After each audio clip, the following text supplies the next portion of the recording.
50 episodes. It's a cool milestone.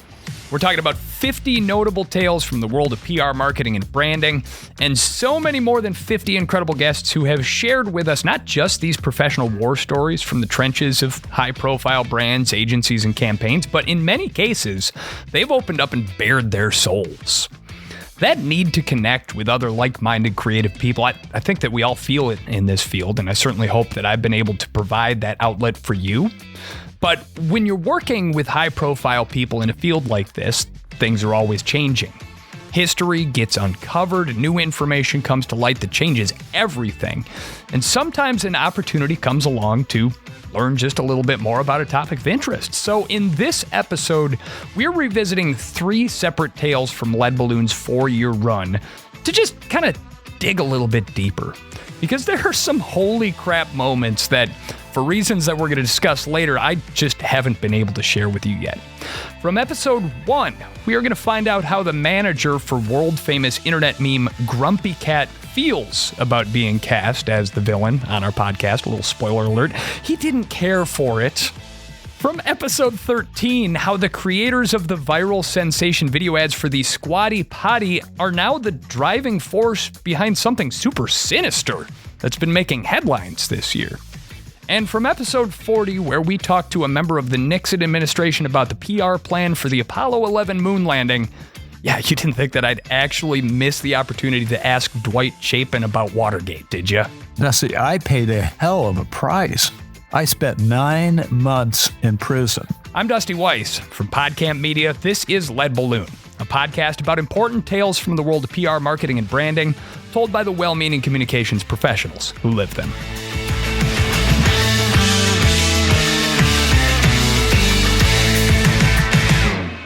Thanks for tuning in. Of course, it wouldn't be much of a party if I was all by my lonesome here in the studio today, and so we've invited a couple of phenomenal guests who have been on the show in the past to rejoin us once again.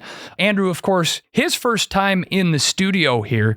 Andrew Julian, senior sports editor at The Messenger, formerly of CBS, and of course, WIOD in Florida, Miami, where we worked together. You appeared in our episode about the Milwaukee Bucks social justice walkout of 2020. So first of all, Andrew, congrats on the new gig. The Messenger is a new publication that's starting to make some waves in the world of media. Tell us a little bit about that and what you're doing there. Well, we've got started at the beginning of the summer, late spring, depending on what department you're talking about at the Messenger.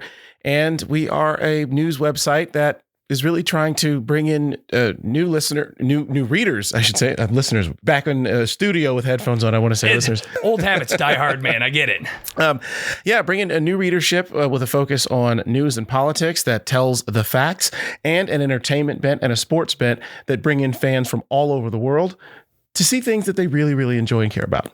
Well, that's awesome. And you're doing great work there. Been hearing a lot this weekend about the team that you're building. And of course, appreciate your joining us here to share your insights.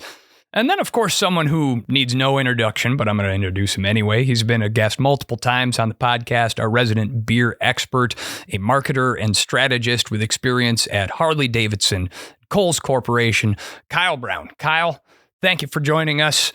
What's new? Oh, great to be here. Thank you. Still loving beer. Having a great time, enjoying it, drinking it, learning about it. It's been a really interesting few years. The economy is changing, a lot of changes with, shoppers and how they're thinking. So I've been having a great time just learning more about the industry, trying to adapt and bring data and technology and, all the new techniques that we're going after to really understand the consumer and serve them the best way we can. Retail needs people right now who aren't afraid to throw new stuff at the wall and see what sticks, because frankly, it's adapt or perish time for a lot of retailers. And Kohl's certainly one of those that has been doing some adapting in some creative ways and getting some stuff done. Well, awesome. Gentlemen, again, thank you so much for joining me. We've got a lot to talk about here today. So tell us about how things have been going for you at PodCamp Media this year. PodCamp Media. It's been a year of changes. This was a year when we kind of doubled down and focused on our existing clients. Didn't bring in any new clients this year, but retained almost all of the ones that we had. But also we brought in a lot of new faces this year. Emily Kasinger has been helping us out. Beatrice Lawrence has been chipping in. Will Henry, and of course, manning the soundboard right now, Matt Covarrubias as well. All these folks weren't with me when I started in January here. They've all been excellent, talented individuals and have done some great work for us as well. As far as Lead Balloon goes, this is kind of an inflection point for the show here. Obviously, this show has been a presence at PodCamp from day one. We've gotten to see and do and meet some incredible people and things and experiences. I hope I got the syntax right on that. But it's also been kind of the show pony. It's won a few awards here, Marketing Podcast of the Year from Adweek, nominated for a Webby Award, nominated for a Podcast Academy Award for Best Business Podcast. I'm really hoping I'm going to bring home that bacon this spring, by the way. All of those awards, all of those accolades, all that time you spent in this studio and building that brand, that's, what's it, 50 episodes now, right? 50 episodes. This is the 50th episode. Spectacular. Thank you. But it's also, this is the end of the season for the show. And so when you come to sort of a milestone like that, it's a great point to kind of stop, take a moment, take stock of the situation and figure out what you want to do next. And so that's where I'm at with Lead Balloon right now, because there's a lot going on in the podcast industry. I don't know if you've heard, and it sucks. It sucks to see some of the things that happened to radio. I loved working in radio. And so to see some of those things start to filter down now into podcasting, that bums me out a lot. A lot of really good, really talented people have lost their jobs at the Spotifys, the Odysseys that are out there. And a lot of people are left now trying to do more with less, which we got real tired of hearing that phrase in the world of radio a long time ago. But what it also means is that this is a time when the little guys, like my company, have an opportunity to sort of step up and fill in some gaps. 2021 was a high watermark for great quality podcast content that was out there. 2024 is not going to be that. 2024 is going to be a year of wound licking for a lot of the big guys. And so I have to step back and look at it and say, hey, maybe there's an opportunity here for us to do something with mass appeal. Maybe there's an opportunity for us to fill in that gap that's going to be left. And maybe there's an opportunity for us to tell some original stories outside of the work that we do for our clients that are going to have interest to people outside the world of PR and marketing. You know, when I first started doing this show, we were only producing 2 podcasts here at PodCamp Media. Now that's 6, sometimes more. This is by far the most demanding show that we produce. And I wonder sometimes if it's fair to our paying clients that I spend so much time on it. It's also not fair to our listeners that it sometimes winds up being a back burner priority. So I've kind of arrived at a spot where it's like, you know what? It'd be really nice to have a sponsor for Lead Balloon, because that takes care of all of that. Then it's not a back burner priority. Then I'm taking care of a client.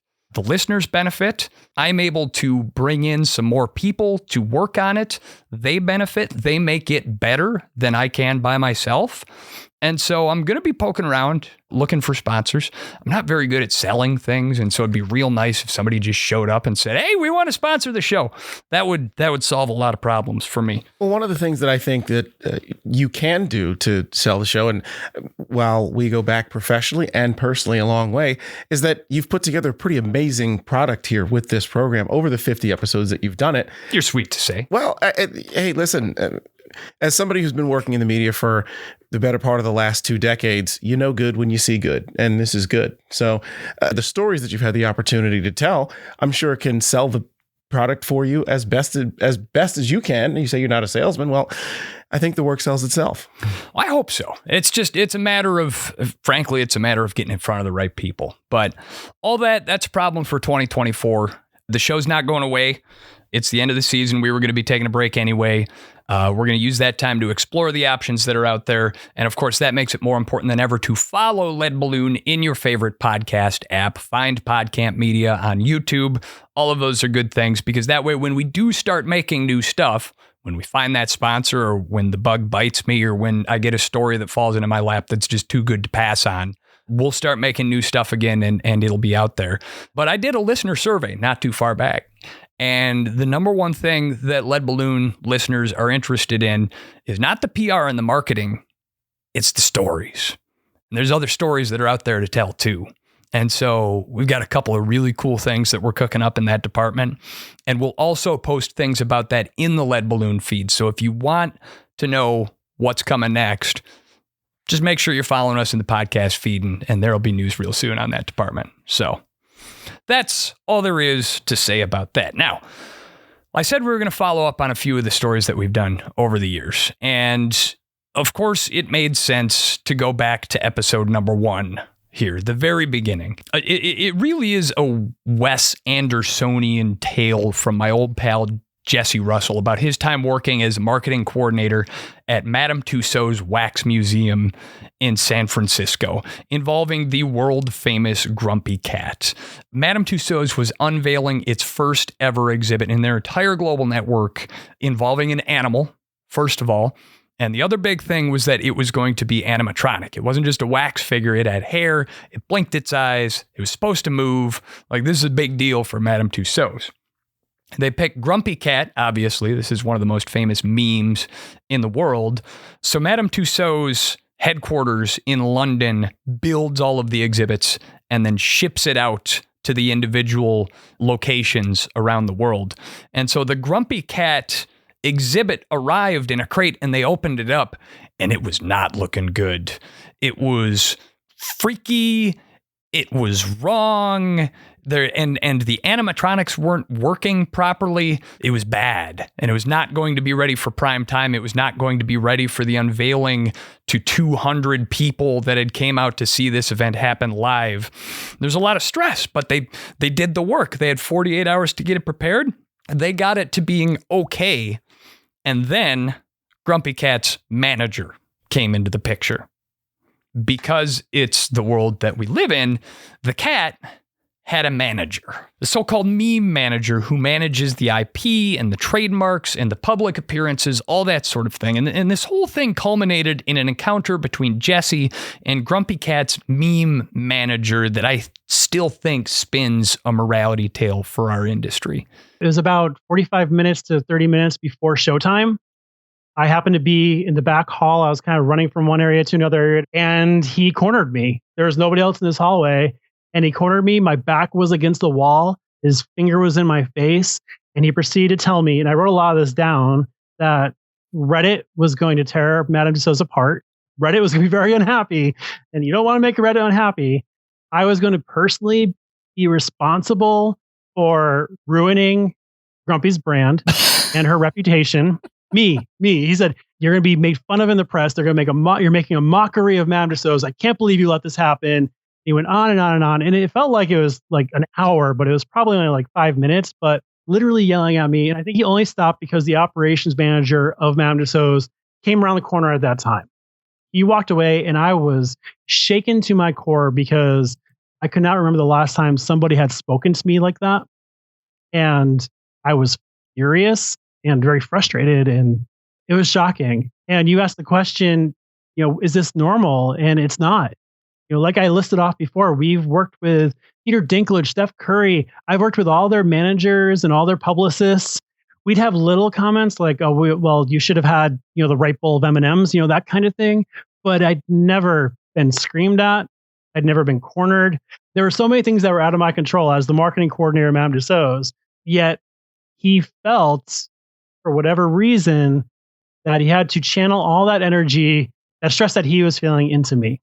And it sucked. Now, Jesse and I, we chose not to name the meme manager for a variety of reasons. We didn't want to stir up trouble, so we didn't name him in the episode. And if we had named him, I would have felt obligated to reach out and get his side of the story here too. As a podcaster, I was a no one at the time. I had 0 listeners and 0 subscribers, and so he wasn't going to say yes anyway. So I didn't reach out to him. And that never sat 100% right with me. Former journalist, we've got a code, all that kind of thing. And so as we approached this 50th episode milestone, I started to think this could be a great follow-up opportunity. Or maybe there's a redemption story here. Maybe he hears how what he did made Jesse feel and apologizes and makes good for it. So I reached out to him. I kind of cast you as the unnamed villain in episode 1 of the podcast. It's always rankled me a little bit that I never reached out to hear your side and examine how that might change my feelings about this particular tale. And so if you're interested in joining the conversation, I'm willing to come into it with an open mind and admit if I was wrong. That's what I sent to him. This is from the response that I got. I listened to the episode and I feel that there could be no positive outcome from me relitigating something that has already been presented so one-sided by you and your guest.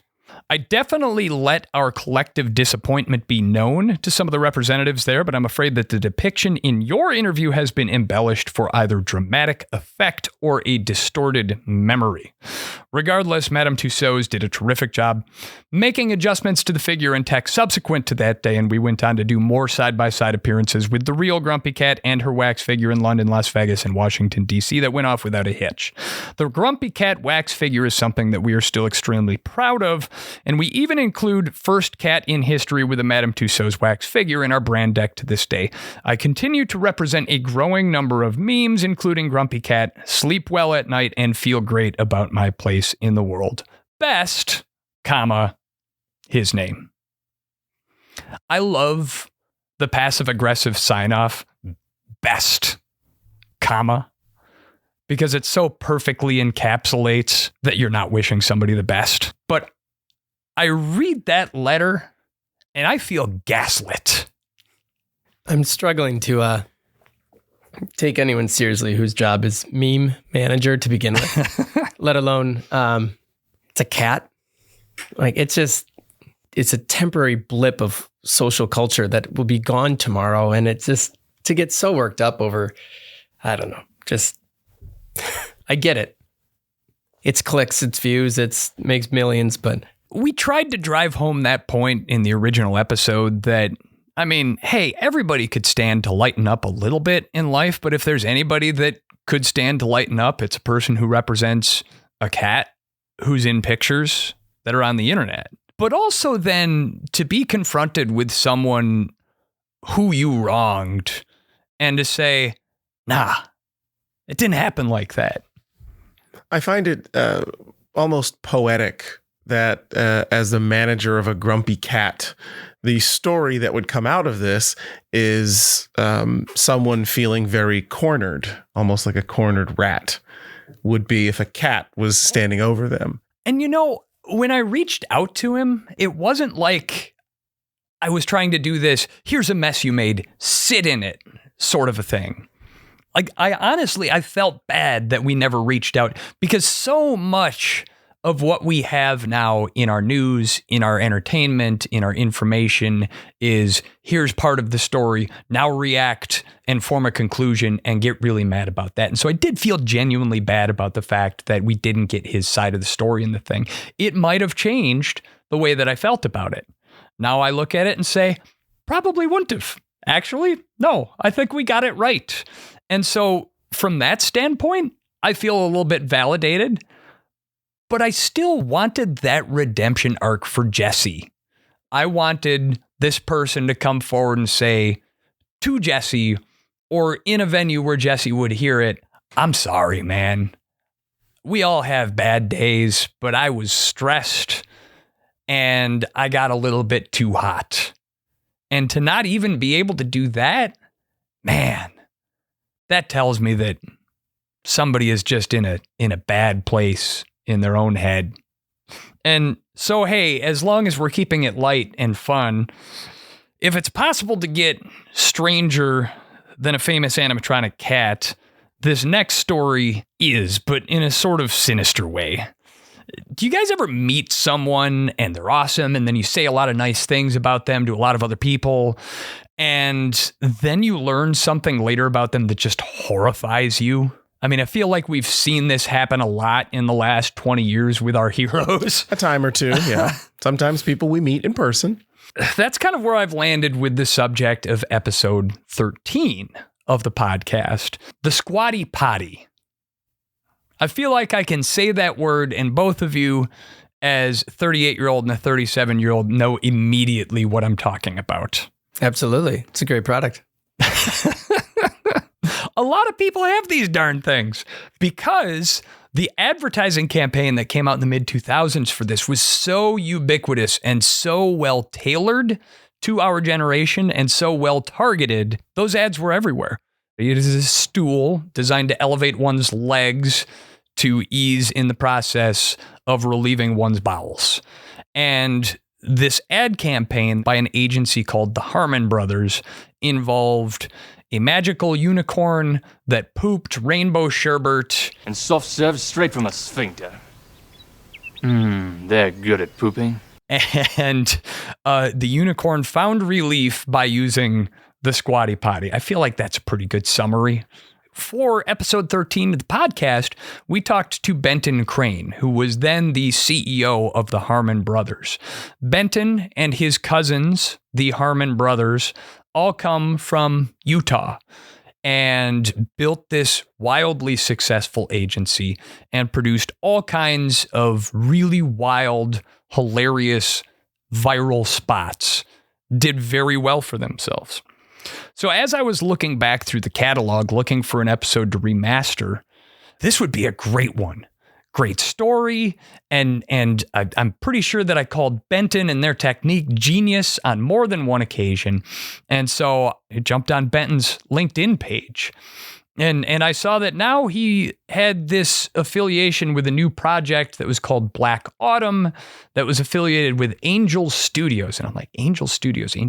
Why does this sound familiar to me? Well, Angel Studios was in the news this summer. Angel Studios distributed a film called The Sound of Freedom. Does that ring a bell for you guys? Vaguely. This was actually one of the highest grossing films of the year. What made it weird was that it was playing to sold out theaters that in a lot of cases were empty. And this raised a lot of eyebrows. People were very confused by this. And then some reporters started digging in. What is this? Well, it's a movie about child sex trafficking, starring Jim Caviezel of Passion of the Christ fame. Oh. Jim Caviezel, kind of a fan of right-wing conspiracy theories.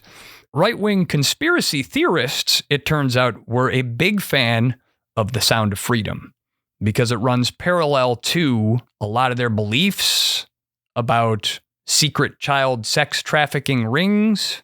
The film was originally completed in 2018, and the distribution deal went to 20th Century Fox, and then Walt Disney looked at it and said, we're going to put this back on the shelf. Given the current political atmosphere, we're not. Just not on brand for the House of Mouse. Yeah. No. And so Angel Studios got the rights from Disney and then presented the film to its online group of investors who get to vote yes or no. And they get to fund the movie as these investors. It's like micro investment, but for movies. And then they also use this thing they called pay it forward ticket purchasing, where essentially, if you like the movie, you can buy tickets for other people to see the movie, even if those tickets never get used. And so when the QAnon conspiracy theory crowd got a hold of the story, they went wild and they bought lots and lots and lots of tickets. And The Sound of Freedom, I believe it was the third highest grossing movie that weekend behind Barbie and Oppenheimer, but playing to empty theaters. Wow. And Angel Studios, it turns out, is a spinoff of the Harmon Brothers, the creative agency in Utah that we profiled and I praised so vehemently, so publicly, back in episode 13 of this podcast. I think the word you said you used before was genius. What I hear is an ingenious story of insurgent marketing, as you tell me that story. It winds up being somewhat of a closed loop. You know your audience, you create a product, you bring it to your audience, and the marketing to that audience does nothing but support the growth of the product. Disney made their decision, 20th Century Fox made their decision. But what I hear in the context of marketing if you're going to have a small consumer base, what an ingenious way for a company whose goal is to make money and market products to make money by marketing a product. You know, it's funny that you bring money into the thing, because it turns out, I did a little bit of research, that Angel Studios has actually brought in more than $100 million in crowdfunding. That doesn't include any of the profit that they made now with the pay it forward ticket sales. It's just $100 million from very right-wing people who feel that their views are not being represented in the mainstream media, who said, here's some money, stick it to Hollywood for me. So are these investors, are they really like investing and then getting returns? Or is this just purely like, it's really just a donation? I'm going to contribute as it's like a GoFundMe. So it's like a patron of... It's a GoFundMe. Okay. There's no return for them. Gotcha. Other than they get to see these movies and TV shows that they want get turned into a real thing. And what's super crazy about it to me is that Benton told me this was going to happen during our interview, and I missed it. We believe that there is so much room for innovation in finding new and fun ways to integrate brands and entertainment. One of our teams is working on a television show right now. We're making our first television show because we believe that we have to be world-class storytellers and world-class entertainers to have a future in this industry. We're going to always have teams working on ads, and we're going to have teams working on shows. And over time, we'll probably find ways where those two worlds melt together in really cool ways. Now, when he talks about those two worlds melting together, I have to bring up his new project that he's working on now. It was originally called Black Autumn. It's based on a book series that was very, very popular with the same crowd that really liked Sound of Freedom. And now it's called Homestead. Guys, I finally get to announce my next project. I'm so excited about this. I'm going to be producing a new TV series called Black Autumn. For 95% of people, they're going to see this and just see, hey, this is a really cool TV series. But there's 5% of people out there who are really into marketing, branding, brand integration, some of those things. And for those people, they're going to be really interested in this project because we're doing some really innovative stuff in that space. Stuff that I think has the potential to be game changers in the industry. Enjoy it. I'll see you on the other side. What jumps out visually I was 9 years old when the collapse happened. about the Black Autumn trailer Back then, we breathed safety like air. is the right-wing iconography. Mushroom clouds, a compound on a hill. But not for long. The dialogue calls up explicit biblical references to the end times. In my town, there was a man they called the Modern Noah.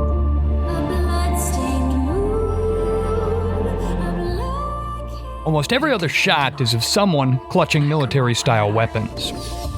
So many perished. Many didn't survive a full week after the power went out. For a long The imagery time, we thought fuses this together religious symbols with images of conflict. adversaries circled our families like wolves.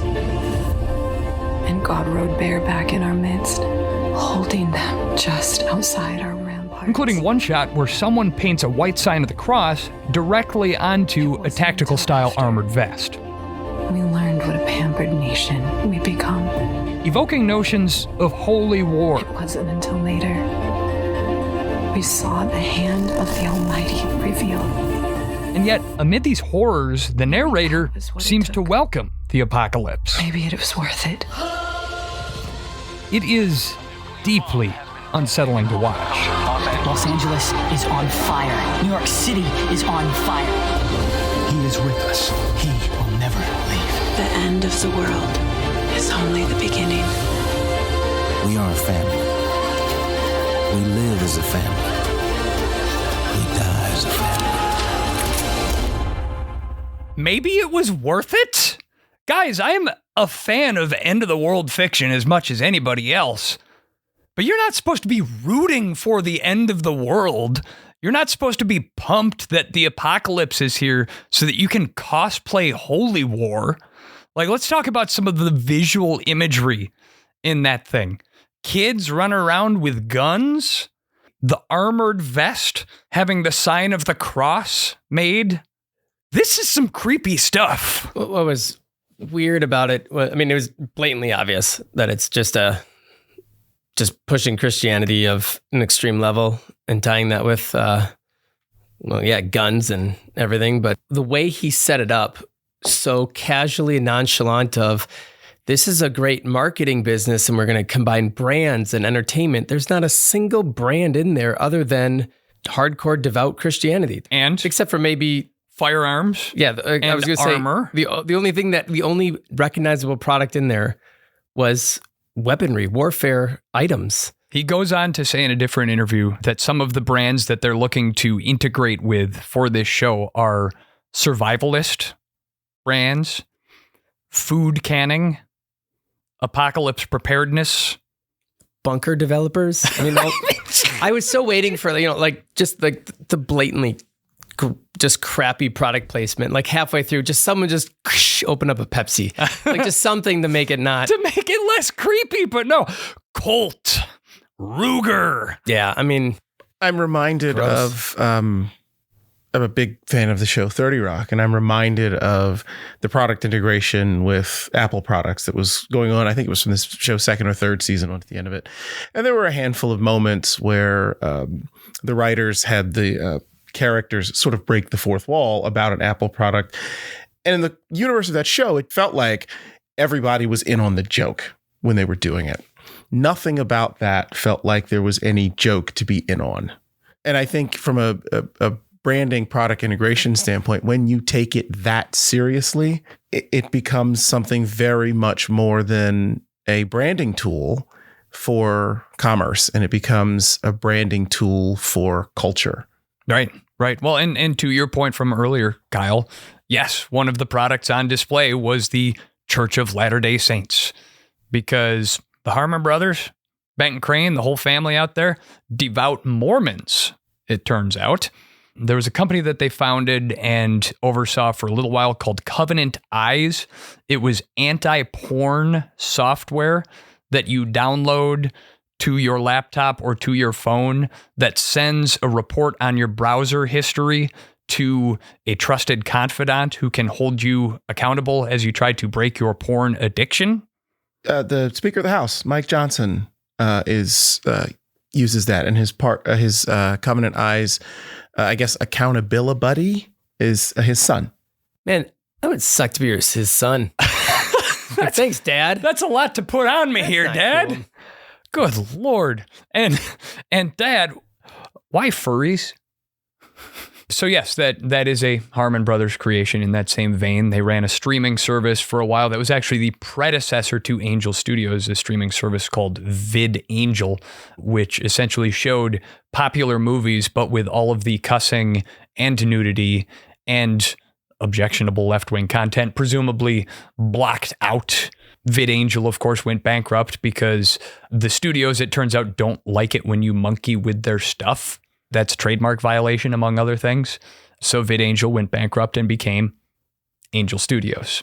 And now you know, as the man himself used to say, the rest of the story about the Harmon Brothers.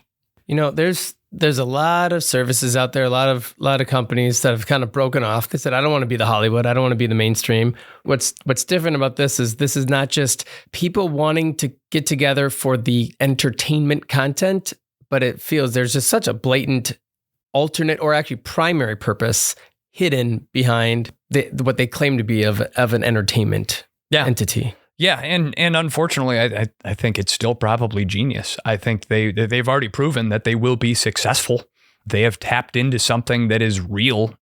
You could say that they're exploiting it, and I would, but they're exploiting it well. So perhaps the genius is an evil genius, and frankly, I think that there are enough hardcore right-wing Americans out there who feel their views aren't being represented in entertainment, and much like Fox News has broken away from the mainstream to pander, these guys have figured out the formula for doing that now with entertainment. Well, hey, speaking of right-wingers,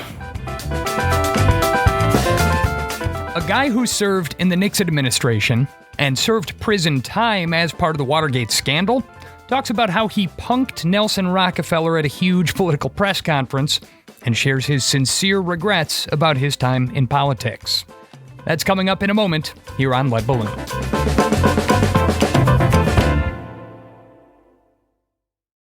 You know, we're coming up on 50 episodes of Lead Balloon, and it has been a real treat to get to tell these stories. But podcasting could sometimes be a lot like yelling out into the void. If I don't get any feedback, I don't know if what I'm doing is working for you. Sure, we've won some awards, and I can see that our listenership has grown over the years. But I don't know what you find valuable about this show. I don't know if I should be doing longer or shorter episodes, more or fewer, fun topics, serious topics. And so, as we're winding down the 4th season of Lead Balloon, I'm looking ahead to next year, and it would be really valuable to me if you could take a quick survey to help me make the show better for you. 2 minutes of your time is all I'm asking. Visit podcampmedia.com/survey, and I'll drop a link to that in the episode description as well. That's podcampmedia.com/survey. And speaking of milestones, hey, here at PodCamp Media, we recently published our 250th branded podcast episode on behalf of clients. If you want to learn more about launching a podcast for your brand, visit podcampmedia.com. Let's get a meeting on the calendar. This is Lead Balloon, and I'm Dusty Weiss, speaking with Andrew Julian from The Messenger and Kyle Brown, a marketer and strategist. In episode 40 of this podcast, my favorite so far, we learned about the greatest speech never given, a backup set of remarks prepared for President Richard Nixon in case the Apollo 11 moon landing ended in disaster. We talked to a fellow by the name of Dwight Chapin. He served in the Richard Nixon administration. He was one of a team of people who put together the PR plan for the moon landing. And Dwight also served about a year at Lompoc as a result of his conviction for lying to a grand jury during the Watergate scandal. It's a pretty wild story. And so when I interviewed him about the Apollo 11 thing, I couldn't not ask him about Watergate. And so here's a clip. Watergate happened in June of 1972. The real truth of what happened was not revealed for 9 months to Richard Nixon. He messed around with it and he tried to figure out what was going on. But John Dean and Gordon Strachan, two men who knew exactly what had happened, withheld information, and the president fumbled around and was not able to get to the bottom of what happened. And those men also kept the truth away from key Nixon aides like Chief of Staff Bob Haldeman and John Ehrlichman, who was charged with trying to get to the truth. So there was a lot going on there. We are now finding that I believe there are 3 or 4 books underway right now that deal with the CIA's involvement in various aspects of the Watergate affair. It is important to remember that Nixon won a landslide victory in 1972. He won by 17 million votes. No president has won with a bigger majority in the history of the nation before then or since then. And Nixon was riding on this high horse of the election, of his trip to China, of the negotiations with the Soviet Union and so forth. And he was an incredibly high target. The Democrats wanted to bring him down. The Kennedy forces were trying to rehabilitate Teddy Kennedy from what had befallen him with Chappaquiddick. There was a lot of intense political stuff going on, and the poor management of the Watergate affair opened up this opportunity for all of these forces to collectively come at Richard Nixon, and led to his eventual resignation. And I am of the opinion that in today's world, that could not happen. That we now have talk radio, we have multiple channels of distribution of information of both the conservative and liberal nature, and that the thing would have become much more fragmented. It would have been more of a political fight because it was a political affair in Nixon's mind, not a legal one. The legal part was the break-in, and that for sure was illegal. But Nixon knew nothing about that. Nixon's complicity in this involved what happened in the cover-up, and that's where he was not given the purity of information. Again, it's been just a fascinating read for me, certainly an alternative narrative to what you typically hear when you read about or study this kind of thing. And I have to say, as a student of public relations myself, as I read about some of the political pranksterism, the dirty tricks, I was unfamiliar with the work of Dick Tuck before I picked up your book right here, and certainly read more than a few things in the novel that made me raise my eyebrow and go, really? Was that common practice back in the 60s and the 70s? Yes, it was. And I happened to know Dick Tuck, and Dick Tuck was a terrific guy, a Democrat. We got along very well. We joked a lot. But this whole prankster thing did happen back then. I mean, the Kennedy-Nixon campaign of 1960, there were all kinds of crazy shenanigans going on. Well, you mentioned Dick Tuck at one point made arrangements so that as candidate Nixon was standing on the back of a train giving a speech, yes, the train started to pull out of the station. And that was the work of Dick Tuck. He paid a conductor or somebody to get the train moving when Nixon was in the middle of his speech. He also, down in San Francisco, down in Chinatown, arranged for this huge banner behind Vice President Nixon. So Nixon's up giving this speech, and behind him is this banner in Chinese, and Nixon had no idea that the banner said, "Vote for Kennedy." I mean, so, it was kind of harmless type stuff compared to what we ended up with later on.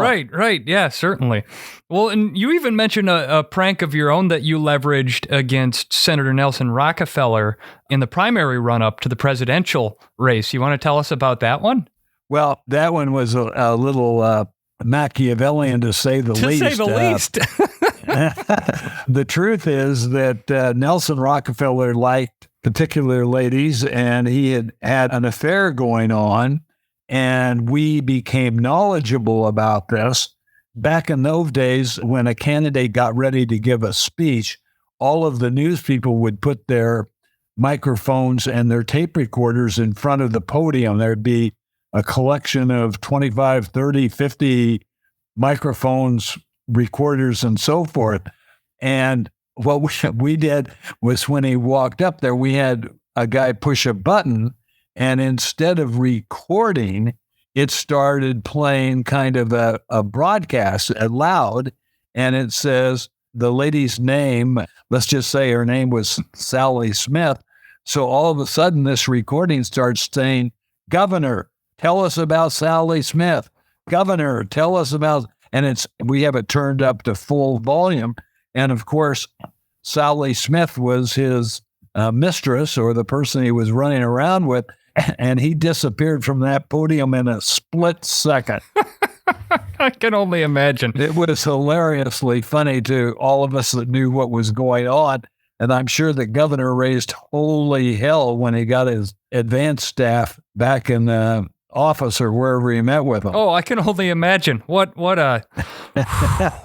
Well, I should say this, that I'll never forget when all this started coming out, my mother gave me an incredible lecture. She was very disappointed. This had nothing to do with what America politics should be, and that I acted completely out of character to what she would have expected of me. And I believe my mother was right.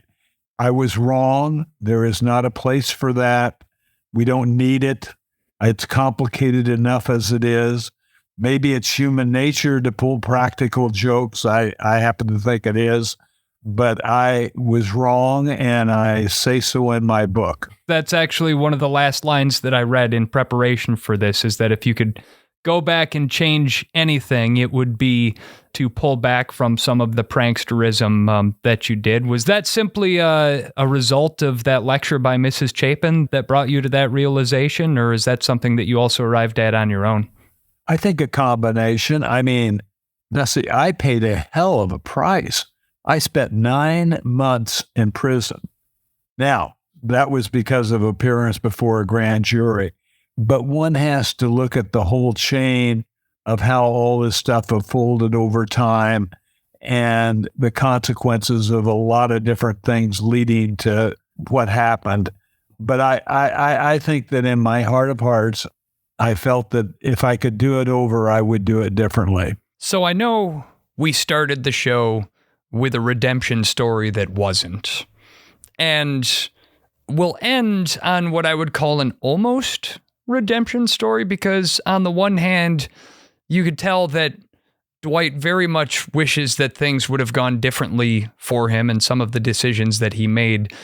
But on the same hand, he's also still taking bullets for Richard Nixon all these years later, which I think is a very interesting dichotomy there. But hearing those stories about what it was like working on the campaign trail back in the 1960s, I think is just, that's a fascinating time capsule from a bygone era. I heard a lot of things in that interview that are very applicable today. It's sort of interesting to interact with that through that modern lens. And I think that is really one of the great highlights of the shows that you do, that you bring that to the forefront and do it through the lens of the public relations professionals who have lived it and experienced it. I agree completely. I think it was really fun to listen to that. And I'm just, that's what was going on then. And like, what are we doing now? And it's very different, but also extremely the same thing, right? So the banner behind, it's brilliant. It's brilliant. I wish I would have thought of that myself, because that's the kind of marketing and those kind of PR stunts that brands do all the time, and they're phenomenal. I love guerrilla marketing. I love the underground, the back, just get in there and find your ways in. I remember when I was at Harley, we put on this huge event. And I believe at the time it was the largest live Facebook streamed event that they had done. It was when they were first launching it up. We spent a ton of time on this, worked our, just nights and weekends as much as we could. And the night of the event, we're out there producing and we're ready to go. And outside of our venue is Indian Motorcycle. And they had hired like college students to hand out flyers to their thing. And everyone was walking in with flyers into our event. We're like, where are these coming from? That's brilliant marketing, and kudos to whoever put that together. They got, 50,000 people to attend with their brand for like $50 in flyers. And I think you're right. I think that draws a lot of its influence from that sort of old school Dick Tuck style of let's just mess with them. Yeah. Let's just jam our finger in their eye just a little bit. Gentlemen, before we wrap it up here, is there anything else that you'd like to leave us with? I'm just grateful to have the opportunity to sit on your podcast and chat a little bit about what you do here. And this, it's not just, you win awards and you do great work, but you tell really great stories. And for news professionals, for PR professionals, to get that sort of pull back the curtain on what it is that we do and have these conversations out in the open, it's really, really valuable. Yeah, 50 episodes, the stories that I have heard, and I agree, it's the stories. And I think that's what a lot of the listeners have said as well. It's not the technical details of this and that. It's the story behind it. And I can tell you the number of times I have been at a work event, a cocktail party or something afterwards, and people are telling stories back and forth, and I got 50 of them in my back pocket, and I'll pull one of these up, and it just kills. It's always great, and it's like, where did you even hear that? And I'll tell them about the podcast, but for me to hear these other stories, it's an arsenal I can go in and just have great conversation with my peers in my industry. Well, Kyle, of course, you've been with us since episode number 3 of the podcast. That was the first time that we brought you in as the beer expert, and you helped build these very walls of the set that we're sitting in front of right now, swinging a hammer. And Andrew, It has been just an absolute delight to get to catch up with you again, an old colleague from back in the news days, the wonderful Isle of Dreams in Miami, but also just to get to have a conversation like this with you in person this time, because the last time that we talked, it was virtual, as so many things were for a long darn time. But I appreciate you guys, everything that you've done for me personally, for me professionally, and for the show over the years as well. But thank you as well, Andrew Julian, Senior Sports Editor at The Messenger, Kyle Brown, Marketer and Strategist for Kohl's. Thank you both for joining us here on this episode of Lead Balloon.